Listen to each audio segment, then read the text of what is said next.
a video on this mushroom grow bag that I've been given, that we had a go at growing some mushrooms. It worked, and I had some mushrooms out of it. I don't entirely think it's a bit of fun more than anything else.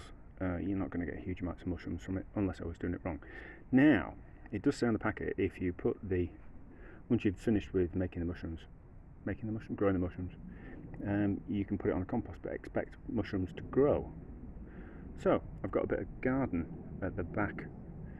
I've got a bit of soil at the back of the garden, which doesn't get much sunshine, and I kind of thought it would be kind of quite nice to see if this mushroom grow bag is going to turn into lots of mushrooms. So I've dug everything out of well, not everything, I've left those plants in. I've forgotten what they're called. They're kind of quite pretty, purple flowers. I've left those in, but this bit here, it's shaded and it's normally a little bit wet. So I'm going to cut this open. I'm going to dig the mushrooms into it and water it really well, and then we'll kind of see what happens. I don't know if mushrooms normally like wet conditions, so I don't know if it will grow. I don't know if it's the right type of soil, but we'll find out. So I'll split the bag open and then we'll have a look at the contents.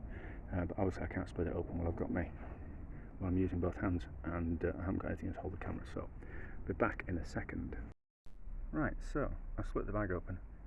It looks like it's tree clippings, like shredded tree parts. It looks like it doesn't really smell of anything. I think it's kind of quite rotted down, but it smells a bit woody, so I think it's like shredded down trees. But anyway, so we'll take that in like that. I'm presuming the spores are just mixed in with the bag and then put in some bags. So we'll take the spores, like digging it into the ground like that. I'm not doing a tremendous job of it, but so just cover those over like that. Maybe a bit more soil on top of it, and then give it water, and then we'll see what happens. But it's quite a shaded area, so I'm kind of imagining that we might get a bit of mushroom growth, but you never know. So we'll give it a good water, and it's nice and wet, and then we'll see if we get some mushrooms growing, which should be better than growing it in my kitchen. I don't really like the ideas of mushrooms growing in the kitchen, even ones that I'm growing myself. Anyway, so we'll see if anything happens in the next couple of weeks. So we have some mushrooms. It's taken about 2 months, but some mushrooms have grown. I don't know how long they've been here. By that kind of growth, I reckon 5 or 6 days. It looks like the slugs have had them.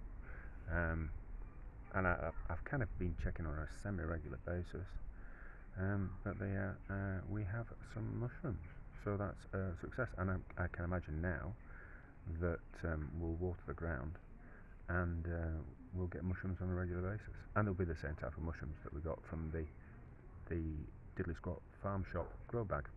So there we go. That works. Once you've